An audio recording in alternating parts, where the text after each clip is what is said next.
Hello, Durham region. Welcome to Daytime. We're so glad to have you here today. And hey, have you joined us on social media yet? If not, why not? You need to check us out. We're on Twitter, we're on Instagram, and now we're on Snapchat. Yes, that's right. Get us at Daytime Durham on all three of those. Join in the conversation with us. We want to know what you think of the show, what you like, what you don't like, what you'd like to see. Now, to start off today's show, we are going to talk all about self-defense. We're going to talk about Krav Maga. We're going to talk about Taekwondo. What are they? Who can benefit from them? And how do you learn about them? Well, our first two guests know the answers to all those questions and so much more. They are Raymond Wong and Jason Barnes, and they're here to show us some of their very scary, very self-defense-y moves. You guys are going to be blown away with the kind of things these guys can do. But, you know, Raymond, you were kind of born into the world of self-defense, of martial arts. Why don't you talk to me a little bit about your dad's legacy? Well, number one, it's, you know, he started the business about 43 years ago. We've been at that location for 43 years. I'm not 43, so I was born into it. Just want to make sure everybody knows. I was literally punching, kicking, you know, as a little guy, probably. Right? In the womb. I started on 3.5, and it was just a natural progression for me to kind of keep doing what I'm doing. I'm very lucky to be doing the job I'm doing because I'm passionate about teaching these kids and teaching self-defense. So I'm very fortunate to be given my opportunity to be an instructor. So talk to me a little bit about when kids can start. You know, a lot of parents want to get their kids into some type of, maybe not even self-defense, but something that's a little bit of a disciplined physical activity. Yeah, we take them as young as 4 years old. That's our Tiny Tiger program. Okay. And that's a half-hour class. And it's like you're right.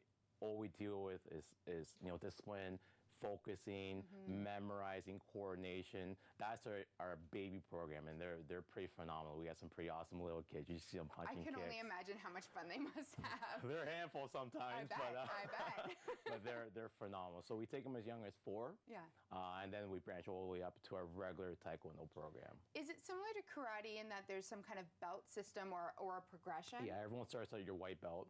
And then as you learn and put more time into, you learn different forms, different, like one-step sparring, you'll progress through your ranks. Okay, so, you know, Taekwondo is kind of the base for a lot of the martial arts. Where did it originate? How did it originate?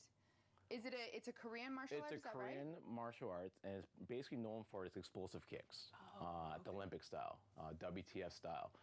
We are an ATA style of martial arts, Taekwondo system, but it's basically known for its explosive dynamic kicks. We incorporate a lot of hands, but that's where the roots is. It's in the kicks. It's kicking, yeah. Okay, so once you've kind of gone through the ranks of Taekwondo, you can move up into something that is something that's kind of new to me, although I don't know how new it is in general, and that's Krav Maga. Why don't you explain what that is? Yeah, basically Krav Maga is an Israeli martial arts system. It's a military self-defense where people need to learn it fast. They don't have time to go through a traditional system for 10 years and to learn all these forms, all this fluffy stuff. So Krav Maga basically, it deals with bear hugs, chokes, knife attacks, gun threats, and it cuts out all the fluff.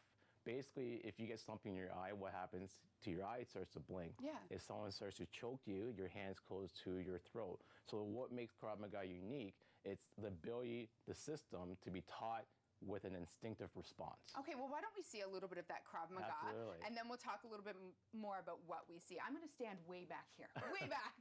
You guys go ahead. Right.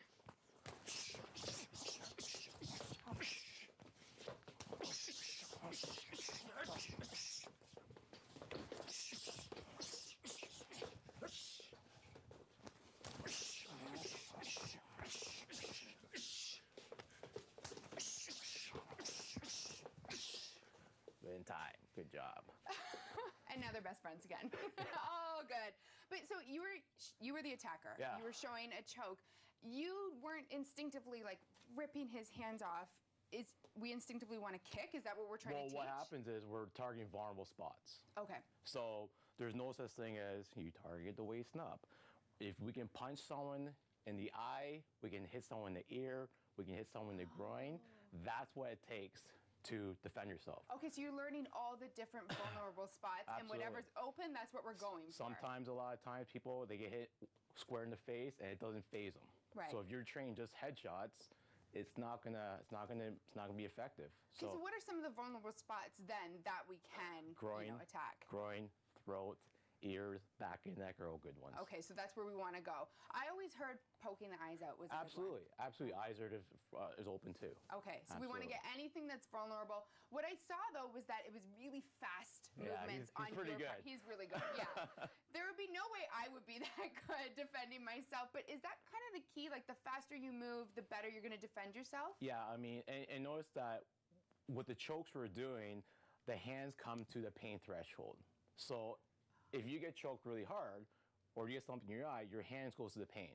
So you notice when Jason is defending, we're taking that instinctive response of bringing his hands up into developing a pluck or a defense. So you're taking his hands away and now you can defend yourself. Because you're already going to do this. Yes. So this movement versus a plucking motion is very, very similar.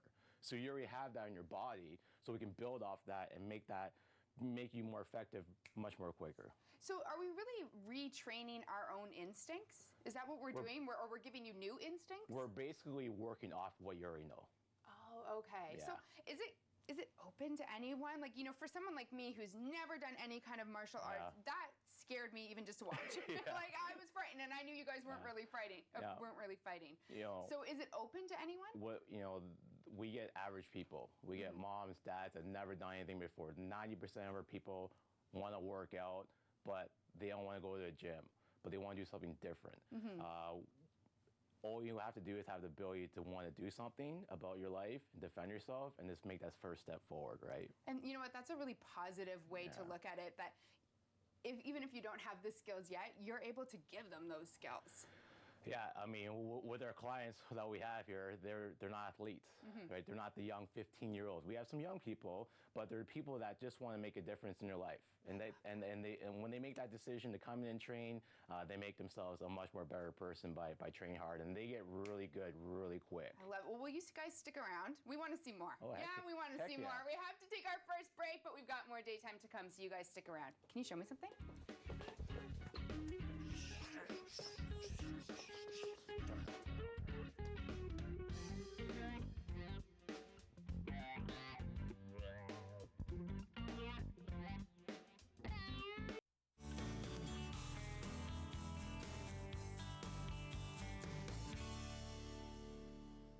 Welcome back to Daytime. We're here with Raymond and Jason.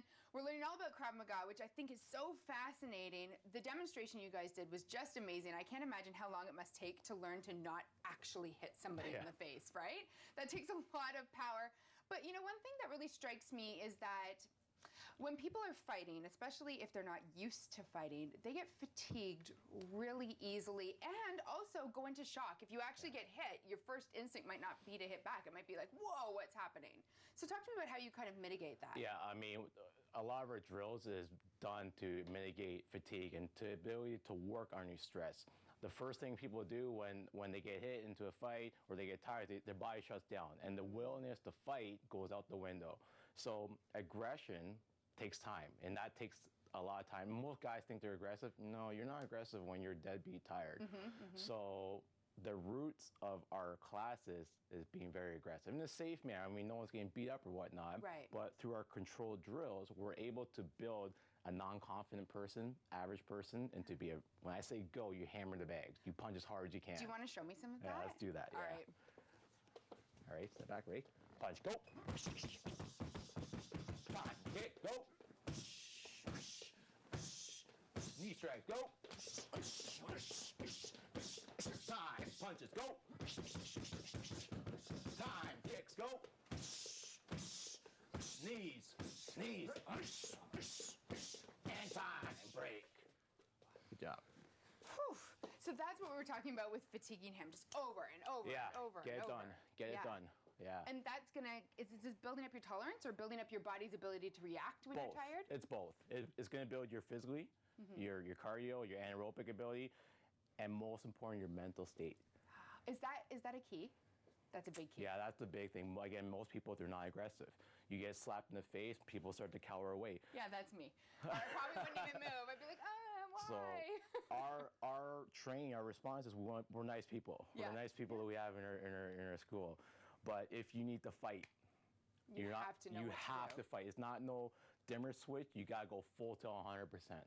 So, there's the self-defense, portion of this, but there's also the physical fitness part of it. Do you have a lot of people who are coming to you really just to get a really good workout? It's like most people here that they just want to get off the couch. Yeah. They tried the gym years and years, and it hasn't worked. So, Yeah. but then they read about Krav Maga. They think it's kind of cool, but 90% of our people they want to make a change, and they find working out, my Krav Maga classes, is a kick butt workout. So it must be difficult, though, for those people first starting to get out of their comfort zone. This isn't a natural, normal thing for people to be doing. No, it's not. Basically, what we have is when we start everyone, we understand people could be a little bit intimidated, especially when they watch a class. What we do is we don't throw them in with a regular class. We have a startup class. Okay. We have them almost every month, and those classes are small classes. They're like 4 to 6 people, 4 to 8 people, and we have another instructor that teaches you in a smaller ratio at a slower pace. So by the time they move up to the regular class, they already know basics, they already know how to hold pads, their conditioning is a little bit better than they first walked in. Are you getting a workout when you hold those pads, too? Well, you gotta tense up your stomach for sure. Yeah? Do people get hit? Not much. No? Not much. You must a little But bit, though, we right? tell people, get your mouth guards in, put your jocks in, right? Right. Yeah, we tell, it happens, right? But we try to mitigate that. We try to minimize that. Yeah. Do you have women in the class, too? We got a Are there lot. separate male and female classes, or everyone's together? Nope. Girls train with the guys. I love that. We have a lot of girls out Yeah? of school, yeah. And are they coming for the self-defense? Are they coming for the workout? Or a little bit of both? I think a little bit of both. Yeah. Yeah. So I'd always read that a lot of celebrities only want bodyguards who are trained in Krav Maga. Is it that, I don't know, I want to say like it's the upper echelon of martial arts? Yeah, you know what? Krav Maga is definitely unique. And it's unique because the ability for people to train and to become proficient is small. They don't need years and years of training to become specialists. So bodyguards who don't have that time to train over and over and over again to become very proficient at protecting their privates or principals, what we call, in a quicker time. So yeah, but it's very effective for sure. Yeah, it's, you know what? It terrifies me to even think of trying it, but you got me thinking that it might be something like to push myself out of my comfort zone, right? And that's what you're able to do through it. Absolutely. And one of the other things we do with Krav is a lot of weapon work. Oh, you do? Yeah, so defending against guns, defending against knife threats. Unfortunately, nowadays, everyone carries knives now. A lot of kids carry knives. So we need to be able to defend against all threats, knives, guns, baseball bats and whatnot. So it's a complete system from hands-on to weapon threats as You guys well. are amazing. Absolutely blew me away. I couldn't believe, I thought I was just going to see two guys kind of fighting, but what you can do is unbelievable. Thanks so much for being here. Oh, wow, my pleasure. such a cool thing to see. We do have to take another break, guys, but we're going to be back after this, so you stay tuned. Do you want to show me something out to break? You guys go ahead. That's